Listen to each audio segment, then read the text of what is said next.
baby. Here we are yet again, Just Jets episode number 188. I appreciate you guys for joining me, but it's a frustrating Just Jets podcast. It's a Jets therapy episode as the New York Jets fall for the 15th straight time to the New England Patriots, a game coming up against the defending Super Bowl champion in the Kansas City Chiefs that not a single soul feels good about the New York Jets' chances in.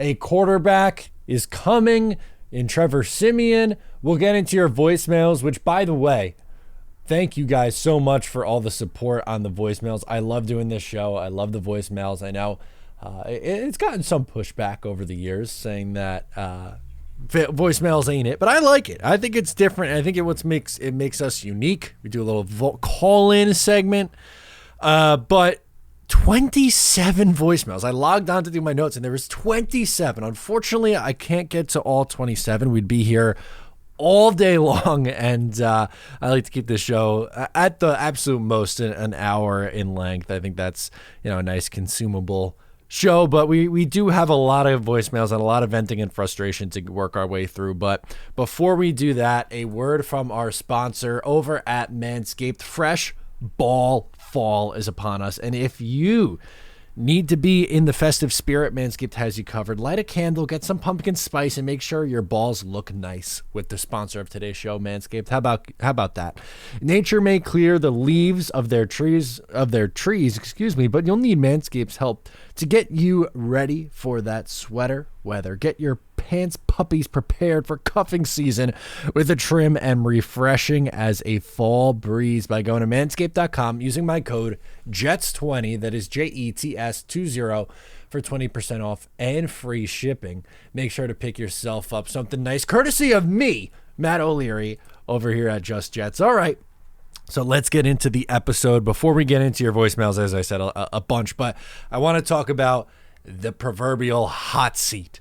Are Robert Saleh and Joe Douglas on the hot seat? And I get the frustration from the fans. I am right there as well. I think it is organizational malpractice to run Zach Wilson out there again. They are going to do that this week against the Kansas City Chiefs because they did not have a quarterback who is on the roster and ready to go until yesterday when they signed Trevor Siemian, who I am rooting like hell for him to get ready and be ready to go for week 5, because guess who the Jets play in week 5? The Denver Broncos. Can you say Trevor Siemian revenge game on the road in Denver against the team that he used to quarterback? Peyton Manning era ends. In comes Trevor Siemian for a couple of years, and he's bounced around the league. We'll talk Trevor Siemian in a few minutes, in a few moments, but just kind of wanted to speak on the hot seat, which is such a hot button issue, pun intended, I guess, and the fire that is going the way of Joe Douglas and Robert Saleh. I'll start with Robert Saleh because he, I think, is getting the most heat of the two. I do not think he did himself any favors this week by how he's talked about Zach Wilson and how they have this unwavering support of Zach Wilson, and I get it. Like, I am not saying that I expect Joe Douglas to go up there and say that, to get up there and say, Zach Wilson sucks, our team sucks, or anything like that. That's not what anyone is asking. But when he's asked about him being the starter going forward, why just say something to the effect of, we have to continue to evaluate everything in order for us to get better. We have to do that. Our offense needs to be better. We can't score. We've scored 3 offensive touchdowns in 3 weeks. That's not cutting it. We're going to do everything in our power to make sure we get that going in the right direction. Maybe that's not cutting it. Part's a little bit too harsh or something for Robert Saleh. But not everyone has to be the best thing since sliced bread. I think that's one of my biggest critiques with Robert Saleh. And I like Robert Saleh. I think he's done a pretty good job so far. But there are some things that have really rubbed me the wrong way with him.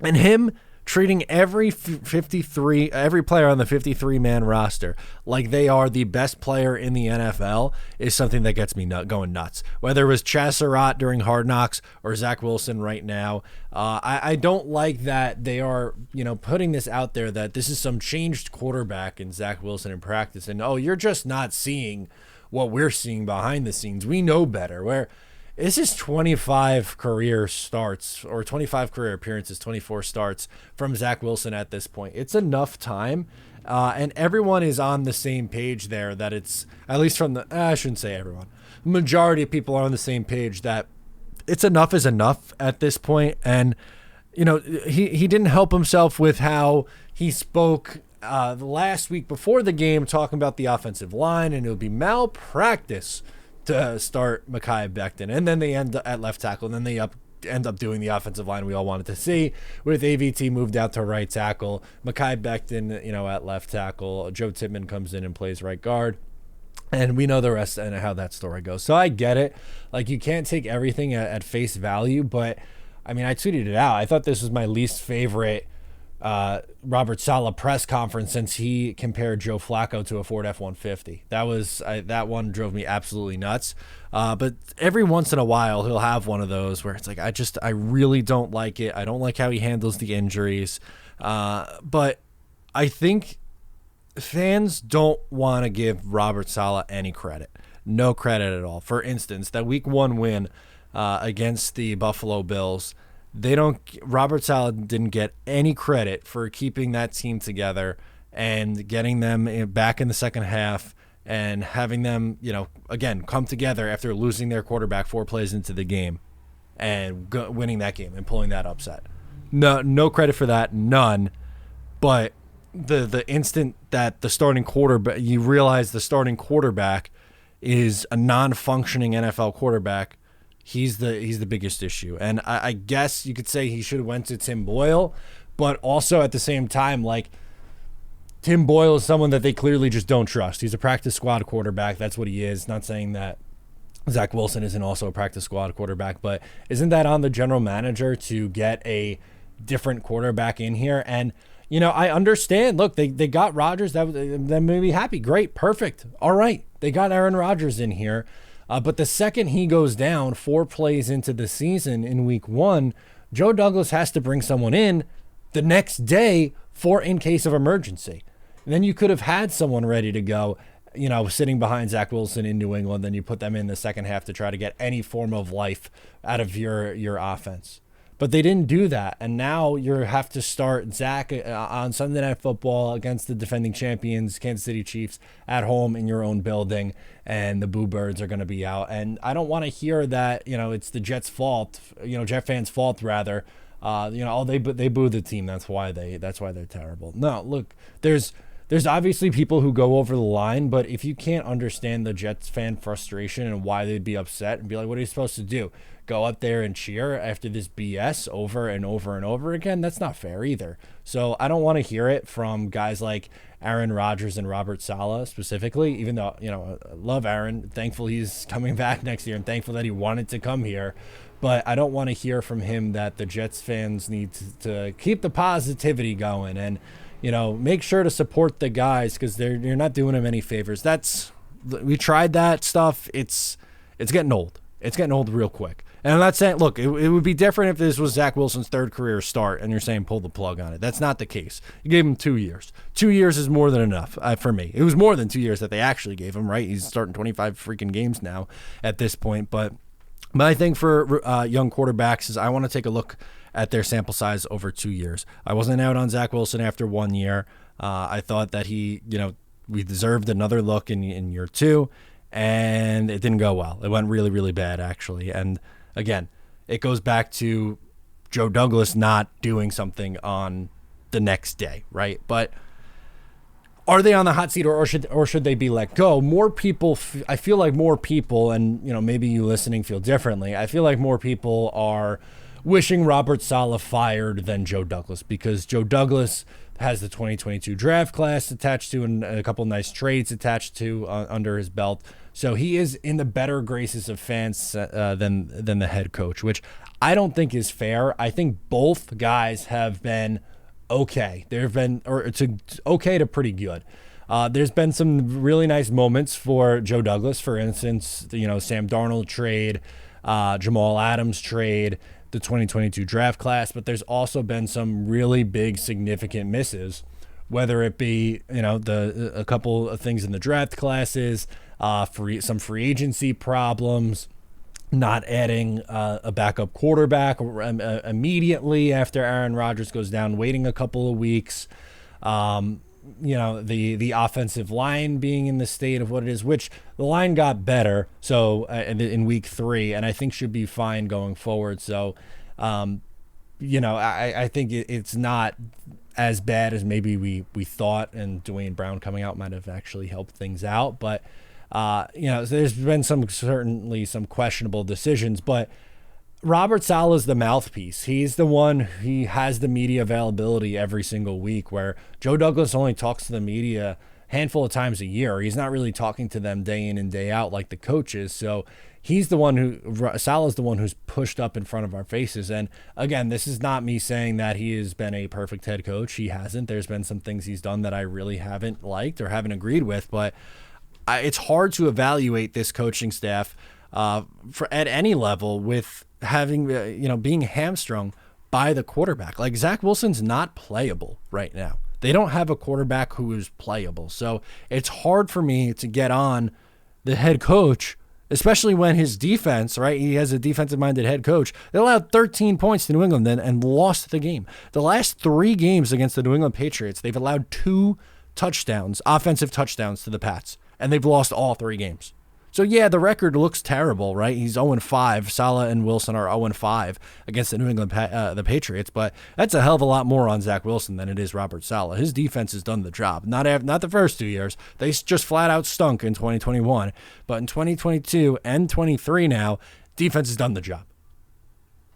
He don't get any credit for turning that defense around. He doesn't get credit for keeping the team in the game in week 1. They just want to pile on for Robert Saleh because of his quotes. And I get it. I don't like the quotes. He's not helping himself. He isn't helping the cause. But how are you going to pull the plug on the 2 guys who Aaron Rodgers wanted to come and play for, in Joe Douglas and Robert Saleh, and you're going to pull the plug on that? Why? Why? Rodgers is coming back in 2024. He's going to be here. I think you need to give them both a look with a season of Aaron Rodgers before we're making any, decisions here. I don't think it would make sense to pull the plug in season. I don't think it would make sense to pull it after the season. I guess we could reevaluate when we get there. And if this team just loses out 16 straight games, maybe that's a different story, right? Maybe things go a little bit different, but I don't think that's going to be the case. I think the defense is far too talented for that to be the case. And as sad as this is, they just got an upgrade at the quarterback position. Trevor Siemian's a freaking upgrade at what they have. And, if Trevor was on the roster and started against the Pats, they beat the Patriots with Trevor Siemian. That's not hyperbole. He was fine last year and the year before. He started 4 games for the Saints in 2021 and put up relatively okay numbers. He averaged 230 yards a game, had 8 touchdowns to 3 picks in 4 starts for the New Orleans Saints. And he played in a 5th game as well. The Jets could win with that.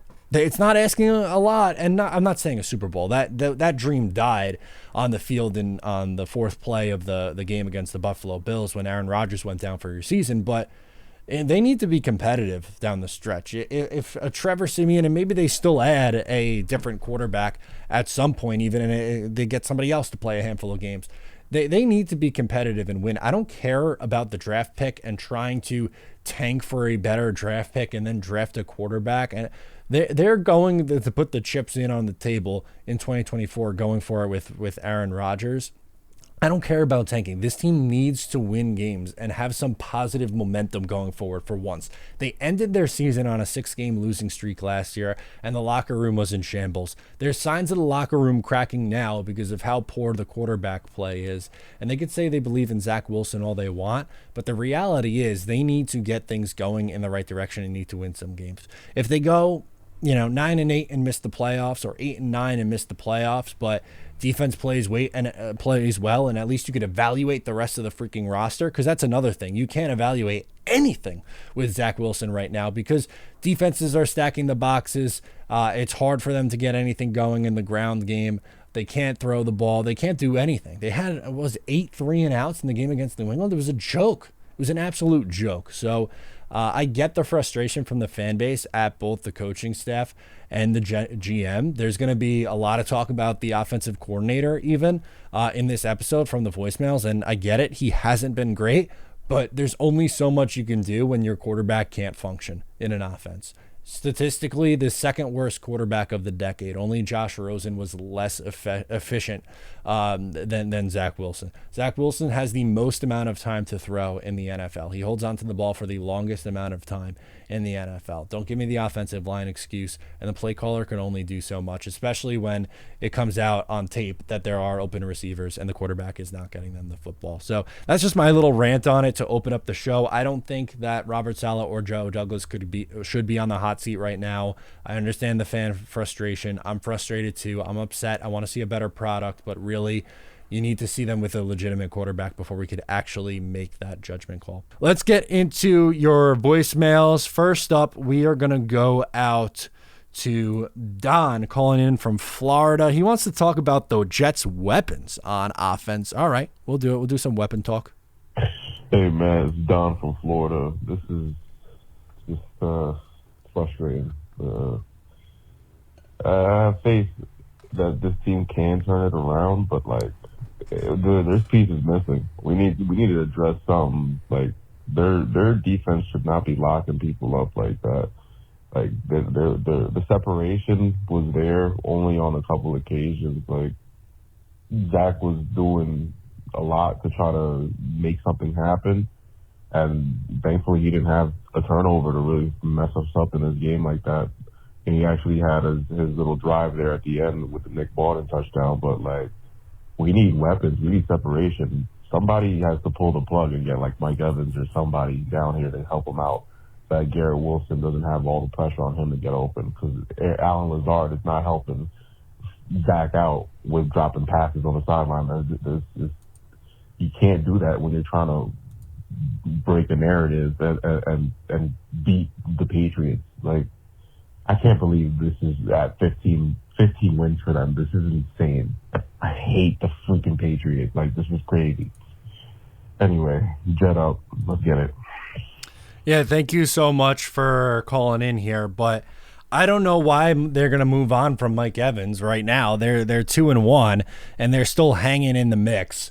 And I get it. I would love Mike Evans on this team if Aaron Rodgers was here. Different story, but they can't give up a draft pick right now for a guy like Mike Evans for Zach Wilson or Trevor Siemian to play with. That doesn't really do it justice. And to be honest with you, on film, there are guys open. I know on the broadcasts, it might not have felt that way initially because Zach is running around and doing things, but he's running around and doing things because he's not reading the defense. He's bailing on pockets that he shouldn't be. He could step up and make plays, but he isn't. He's stepping up in the pocket a little bit more than he was completely bailing on the pocket last year, which was just flat out terrible. We hated to see that when he was just bailing out and running around about 30 yards behind the line of scrimmage. But I don't think more weapons is going to be the fix here. I think they do need to make some adjustments with the players that they have. Like, there's no reason Randall Cobb should be playing 73% of offensive snaps while someone like Mecole Hardman's playing 3%. That's just stupid. That doesn't make any sense. But there's enough talent here where they could at least be semi-functional if they had a competent quarterback or someone who could actually maybe do a little bit of something. So I don't think the more weapons really is going to make a difference at all. I don't think Mike Evans trade is coming, nor is it necessary. Let's do Dante from South Carolina up next. He's upset. I get it. He's upset. Let's hear from him. Hey, Matt, it's Dante from South Carolina. What's up, man? I'll make this quick because last week I got cut off. But Jets game just ended. We're 0-15 against the Patriots now.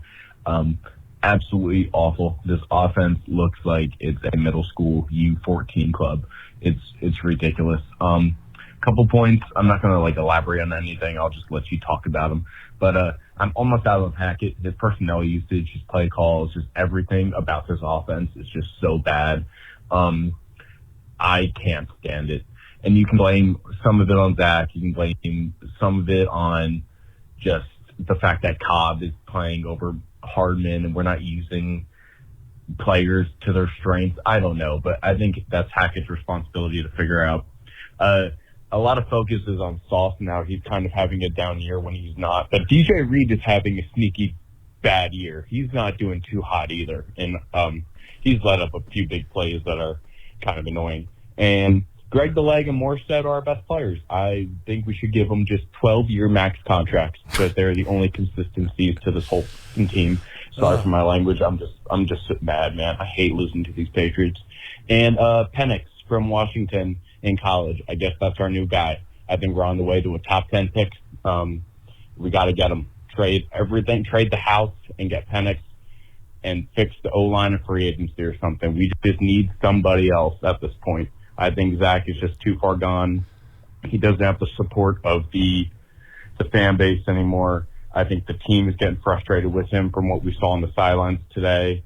And, yeah, man, that's just all the points I had. Love to hear what you think about him. But go Jets. I guess we'll persevere, man. That's all we can do. Couple thoughts on it. I agree that Hackett is bad. He's been bad so far, but again, I think we need to see with a different quarterback what the difference is. Remember with Mike LaFleur that the only quarterback who wasn't putting up numbers was Zach Wilson. So we'll see if that changes, and I think they do eventually make that change. I cannot get on board with any defensive slander right now when especially DJ Reed or Sauce Gardner for their bad year. In the game against New England, DJ Reed gave up 2 catches for 19 yards. On the year, he's given up 12 catches for 110 yards and no touchdowns in 3 games. The yardage total is a little bit higher than where it was last year. And some of that's from the Buffalo game. I thought Reed and Sauce both kind of struggled going up against Stephon Diggs, mind you. But if 110 yards and no touchdowns in 3 games is really that big of an issue, then I don't know what the standard is for corner play. I'm not concerned in the slightest about the Jets trio at cornerback in Sauce Gardner, Michael Carter, and DJ Reed. I think they are a fantastic trio. And again, they gave up 13 points to the New England Patriots. The Pats didn't take 1 offensive snap from the red zone. 1 the entire game. So I really am going to have a hard time doing any defensive talk in a negative light today. I get some of the frustration, but I can't go there. I really can't. Let's do Jake from Jersey up next. Wants to do some play calling discussion. Hey, what's up, Matt? Jake from Jersey. I'm sure you get a million calls of people just beating the shit out of Zach Wilson. Rightfully so. He didn't play good. I'm not a Zach stan, but, I mean, it's just kind of crazy how bad I think the offensive play calling is. Like, I mean, yeah, everyone can say, like, Zach can't execute this or that. But, I mean, like, if a fan, a normal casual guy, knows that the Jets are going to run on 1st and 2nd down, I'm sure an NFL defense knows. It's just crazy how predictable they are. And on that one drive that did work, the touchdown drive at the end of the game, it's like you could clearly see a change in the calling. They're like, all right, Zach, swing it. Like, that's almost how it seems. And I'm wondering if they're holding the kid back. Like, granted, he probably missed a bunch of open guys. Pressure got to him. I don't know. It's hard to tell, but I'm kind of nervous with Hackett, man. Like, is he only good when he has Rodgers and, like, that's it? Because if that's the case, say we draft a QB late in the first or whatever happens. I don't know. But once Rodgers is gone, I kind of want that guy out of there. Only 3 games in, but, hey, I don't know. Let me know what you think about the play calling specifically. I mean, I'm going to give Zach one more week against the Chiefs. We'll see what happens with their defense, but I don't know.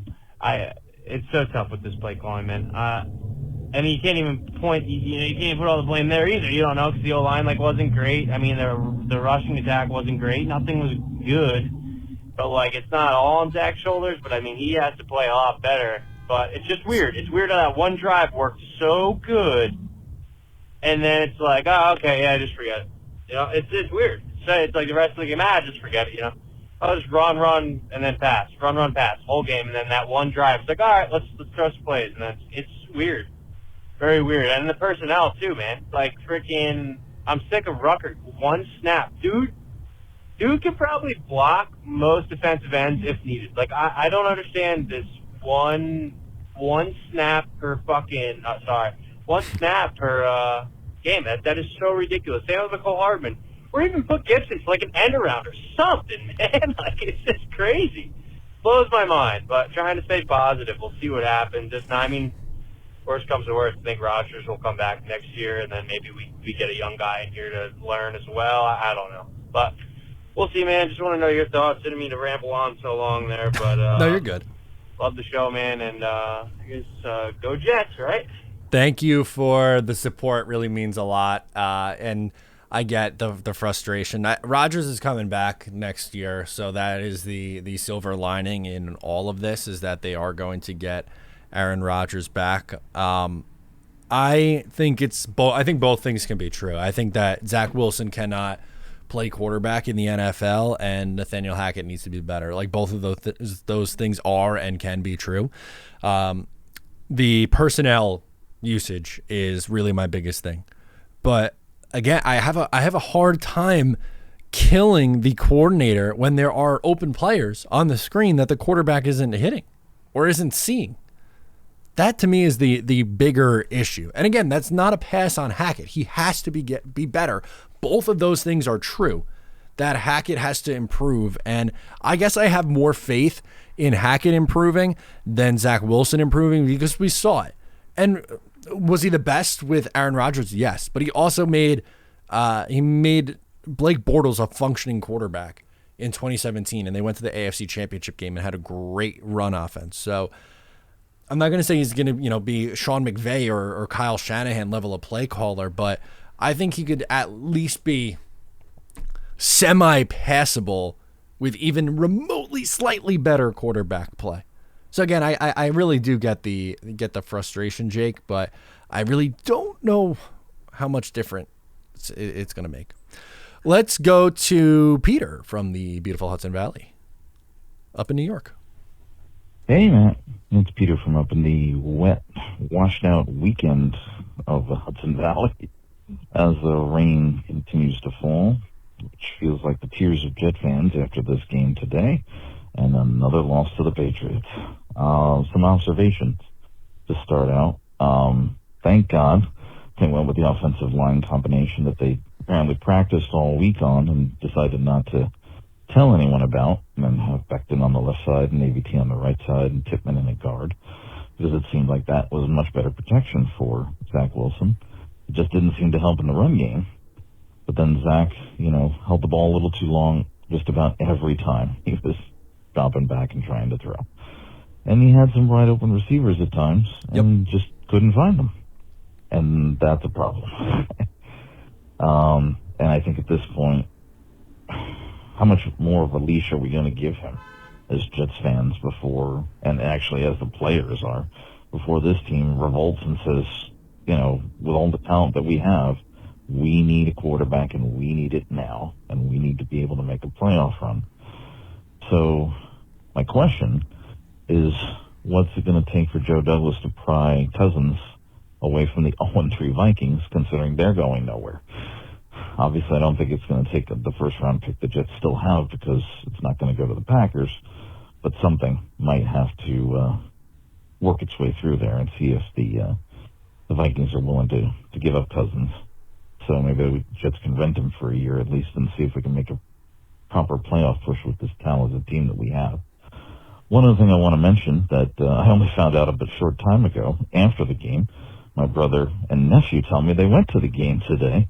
Now, the last game that they went to happened to be the Jets' 2015 win behind Fitzmagic when they came back and won in overtime, and was the last win the Jets had over the Patriots. I was there. So knowing that they had gone to the game today, I kind of wish it had worked out in the Jets' favor, but it did not break that streak, unfortunately. So let's hope if we go to another game, we can do that, because we're planning on it. But anyway, again, let me know what we can do to get the Jets a proper quarterback and get this team into a playoff run for this year. And hopefully, go Jets.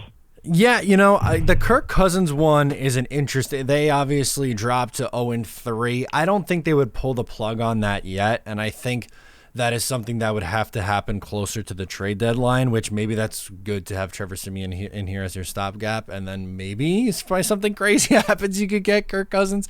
Again, the chances of that happening very, very, very small, in my opinion. But I don't necessarily think it's going to have to cost a first-round pick because he's walking at the end of the year. You're losing him for nothing.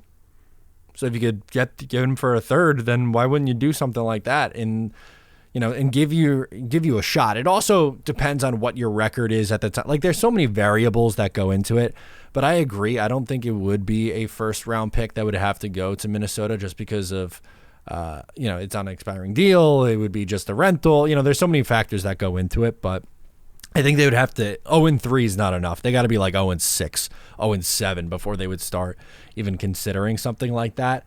But he's probably not going to be there next year. And honestly, people don't want to hear it. People are like the fact that I'm talking about Trevor Siemian being an upgrade to the quarterback room. That sounds absolutely insane.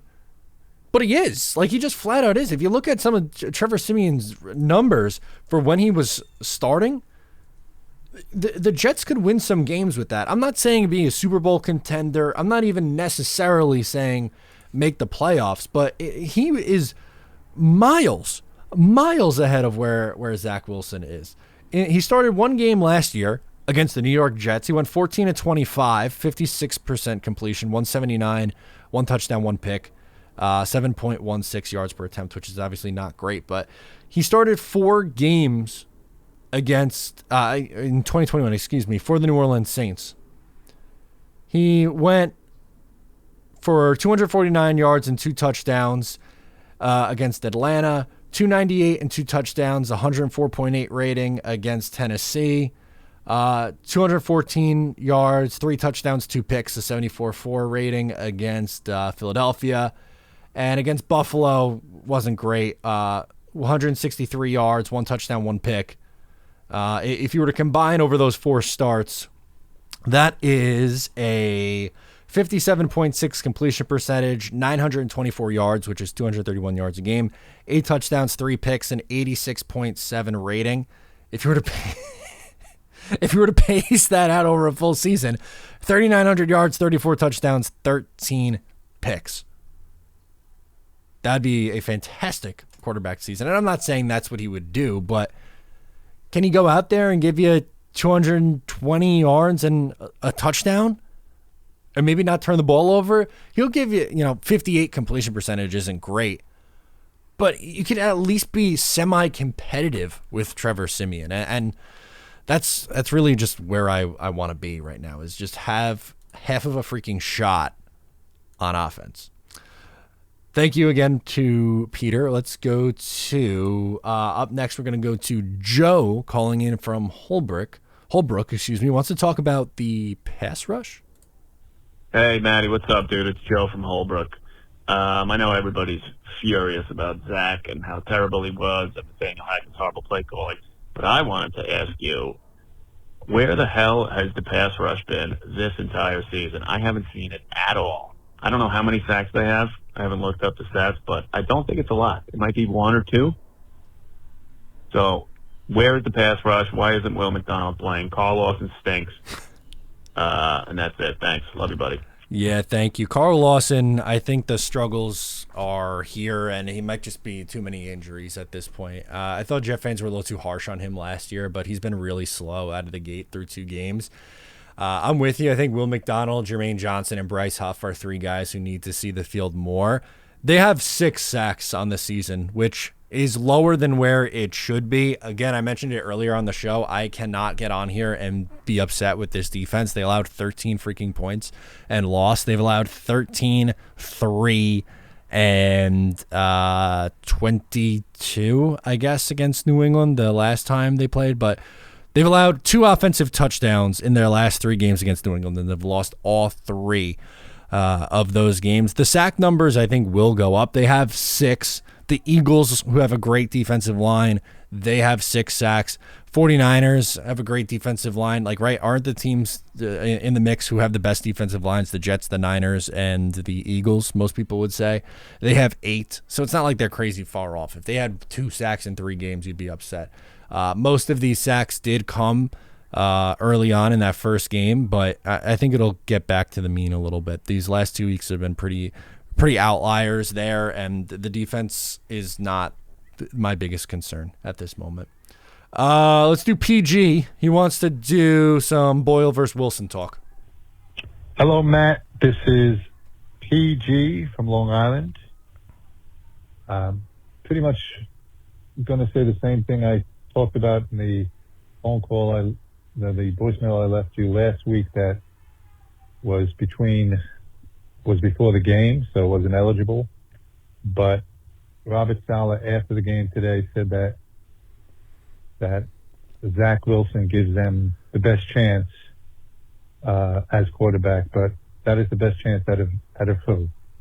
Out of him and a backup quarterback whose name I can't even remember. Right. And who would be a probably third stringer or on the practice squad of almost any other team in the NFL.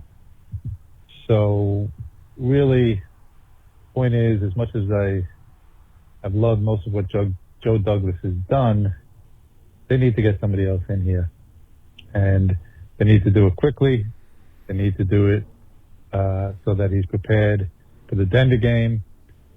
They want to give Zach a chance, but you saw tonight that Zach pretty much is what he is. He's got a great arm, great athleticism, and cannot process what's going on in the field quick enough, which is really, what Brown and Nagel's problem was so many years ago. And he is what he is, and he's not a starting, caliber quarterback in the NFL at this point. Maybe there's hope, maybe not. I don't know. But right now, if you want to save the season, you have to bring somebody else in. I don't know who that is. Nick Foles comes to my mind. But my question for you is, A, do you agree? And B, who's out there? Who do they come in? Who do they bring in? Start learning the offense right away and getting him ready in time to salvage this, very high talented roster that is just going to, at this point, do the same thing it did last year, if even we get 7 wins. I mean, Miami looks like a juggernaut. I mean, so hoping to split those games. I don't know if we do that. But in any case, that's my question. Who's out there? Who do you think? Yeah, well, all right. Thank you, Matt. Good job, and go Jets. Sorry to cut you off at the end. I thought you were done, but I appreciate the call in, and obviously this was before the signing of Trevor Siemian, and I get it. I was hoping for something different. I think McCoy or Wentz would have probably been better options, but anything is an upgrade, and this is someone that they're familiar with. Joe Douglas brought in Trevor Siemian in 2019. Obviously, that didn't end well as Siemian had his leg broken on Monday Night Football. Hopefully, this Jets tenure goes a little bit better. But he has shown that he could at least operate an NFL offense. It's not the Jets would have got clowned for no matter what they did. If they brought in Carson Wentz, then it's, oh my God, I can't believe they brought in that toxic Carson Wentz. Or if they signed Colt McCoy, it would be, oh my God, what is Colt McCoy going to do? This might not be their last quarterback move, and it is an upgrade to what they currently have. Is it the best thing they've ever done? No, of course not. It's that's not going to be the case, unfortunately, but it's better than what they currently have, and hopefully we see him on the field sooner rather than later. Dom from Long Island is optimistic, but his optimism is fading. All right, let's do it. Hey, Matt. My name's Dom. I am from Long Island. I'm sure you got a bunch of calls about the game today, and it was really disappointing. I've listened to a while, and I've always wanted to call in, so here I go, I guess. I don't want to just complain about the game. I kind of want to mention my last shed of optimism, I guess. I've always kind of been that optimistic Jets fan, like, oh, Zach will be fine. Even, and I thought about week 1. I was at the week 1 game, awesome game. It was at halftime. I was in the Dippin' Dots line. I go to my girlfriend, like, hey, we're only down 2 scores. We did win that game, but, and after this game, I'm, like, so over it. I hate the fact that I'm, like, super invested every week, on Jets, on scrolling Twitter, watching, your videos, other videos, and then getting hyped and then, getting disappointed come game time, you know how you know how it is. A bunch of people listening to know how it is. But besides having Kansas City next week, that's going to suck. Sunday night national football, that's going to suck. After that, I think, whoever the quarterback is, I'm sure you're going to talk about this 100 times. Everyone's going to talk about this 100 times. Besides, we have a schedule that seems fairly easy, and I hope it ends up working out. I really, really do. Thank you. I hope this makes it. Go Jets. Yeah. No, I get it. It's, well, I don't want you to go anywhere, please. I can't do this without you guys. Well, I would still be doing it. I'd be talking to, I guess, nobody, just putting it out into the abyss. But I appreciate you guys sticking with me. And, I honestly, this is kind of a Jets therapy episode, but I think it does help having a community to talk through, everything with. I appreciate your optimism. I'm not very optimistic against the Kansas City Chiefs. I do think Denver is winnable, especially if, they do play Trevor Siemian instead of Zach Wilson. If you get that and you're 2-4 at the bye, it does ease up a little bit after that. Maybe there's another even quarterback addition. I don't know, but there's too much talent on this roster for it to just completely be punted away. That's, I think, my biggest thing is I don't want to just punt this season away. I think they need to compete and show signs of growing and going forward. And once Rodgers goes down, I'm not full, oh my God, bring the tank on. We're going to lose 16 games now and draft Caleb Williams or Drake May or whatever. No, that's not the way. That's not what I think they should do. I think they need to go all in next year and use a first-round pick on someone who's going to impact the team, not a quarterback who's going to sit behind Aaron Rodgers.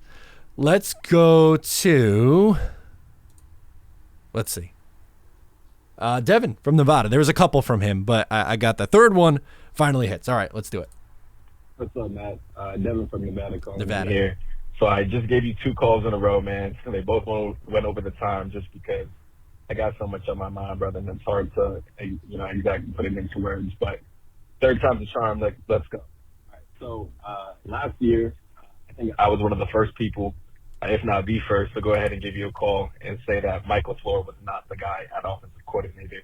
And I think it was probably like week 4 or week 5 when I said that. And I know that is premature of me. I know it's like jumping the gun. And so I guess maybe, forgive me for my lack of patience on that. But in the end, I was right. So same thing. I know it's early. Again, week 3, only giving the guy 3 weeks. Whatever. It's like, bro, I've seen enough of Hackett. Hackett is not the guy. He's not the answer either. Look, I've been watching football all my life. We know what it's supposed to look like, okay? We understand concepts of football. We get it. We know what an offense is supposed to look like. I can't tell you when I'm watching on Sundays, bro. It looks like the most difficult thing. It looks like the football that we're throwing has 45 extra pounds weighted to it, and the other team's throwing around a feather. Weird analogy, but it's just really the only way I can explain the ineptitude on offense. It really looks like it's so confusing, but it's probably not. And I know that most of that has to do with Zach Wilson. But it's all I'm going to say is the eye test, the smell test. You can tell when the team's got it. The Jets, they haven't found their guy on offense. I know it's early for me to say, but look, I don't need to wait till week 7, week 8, week 9, and we're 2-7 to be like, oh, okay, Hackett sucks. It's like, nah, bro, I get it now. Look, and again, it just looks so difficult. It looks so hard. Miami's putting up their second string, their third stringers, putting up 70 on the Broncos. And, bro, we can't score a touchdown. We can't score in the second. Oh, my goodness, bro. You get what I'm saying. And I know it's early of me, but, hey, bro, I'm going to put it out there. Hackett's not the dude. We initially just hoped that Rodgers and Hackett would save our season, mostly Rodgers, but Rodgers isn't a miracle worker, and Hackett's not the guy. I know it's early of me, but I said what I said, man, and I'd love to be proved wrong, but, doesn't pass any sort of smell test, eye test. We know what football is, bro. We're not watching that every week. Let me know what you think, bro. Am I too early, or am I just leading the charge? Have a good one, brother. Appreciate you. Yeah, I appreciate you. Thank you so much for calling in. I would like to see him with a different quarterback. Before I completely make that statement, I don't think your take is necessarily unfair. It hasn't been good. I think Hall of Fame quarterback and Aaron Rodgers hides a lot of warts and a lot of blemishes. But you're right. Like, it feels like you're pulling teeth on offense and shouldn't be that hard. Teams around the league have success with their backup quarterbacks all the time. And then there's Zach Wilson, who just can't do a damn thing, which gives me a little bit of hope for Trevor Siemian, because you see Josh Dobbs going out there and playing good football. Andy Dalton slinging the rock around the field against Seattle.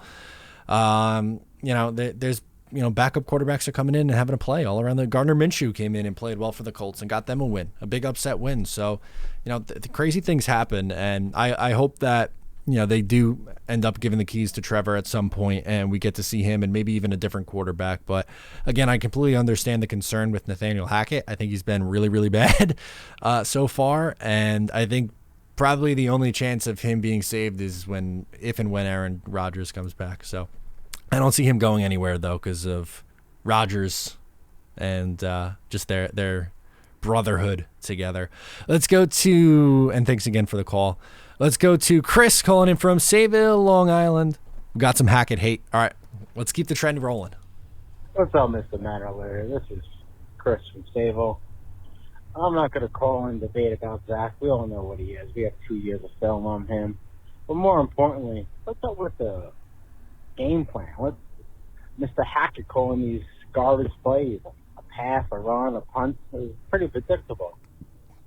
It seems like maybe he's a one-trick pony. Maybe he's only good with Aaron Rodgers. I don't know.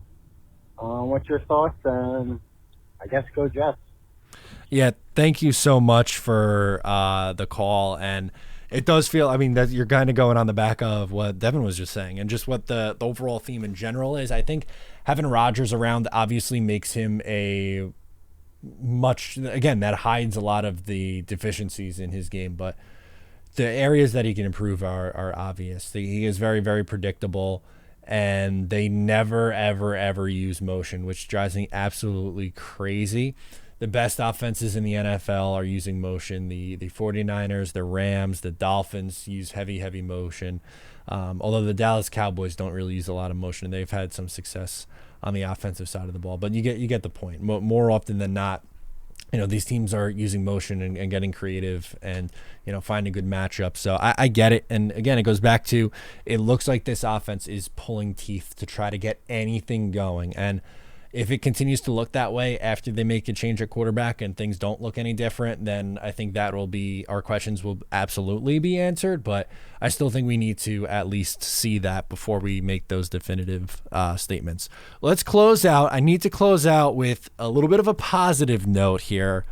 And I want to go to my good buddy Travis from Ohio. He's back with some Jets therapy for me. All right, let's do it. I need it. Hey, Matt. What's Travis from Ohio. Hey, buddy. I think you needed a little Jets therapy, so let's cheer you up. Zach sucks, but so does the rest of his draft class. We still have our 2024 first-round pick. Everybody's saying that. What do you do? We're one play away from being 2-1, and Denver with Sean Payton is 0-3 and lost 70-20 on Sunday. If we can go to 500, we get to 500 before the trade deadline. We can still that means Cousins' price is going to be lower, and that's more salary cap that the Vikings are going to eat, so we can actually get them cheaper, maybe. I don't know, or maybe another veteran at the deadline. So, love you, buddy. Hope that cheered you up. And go Jets. Bye. I appreciate you, Travis. Always trying to cheer me up at the end. Look forward to these calls. But, I think you bring up a couple good points. One, you still have the 2024 first-round pick. That's a plus. Beating up on Denver would be nice, and how freaking hilarious would it be? This is where we'll end off. How hilarious would it be for a Nathaniel Hackett and Trevor Siemian 1-2 punch go into Denver on the road and beat Russell Wilson and Sean Payton? That would be perfection. And then you're going into the bye at 2-4 probably. I don't think you're beating the Chiefs or the Eagles, even if, they get better quarterback play. That was a tough ask even with Aaron Rodgers, but it lightens up after the bye, which is another reason why I don't want to completely, again, punt away on this season. I don't think it's fair to this team.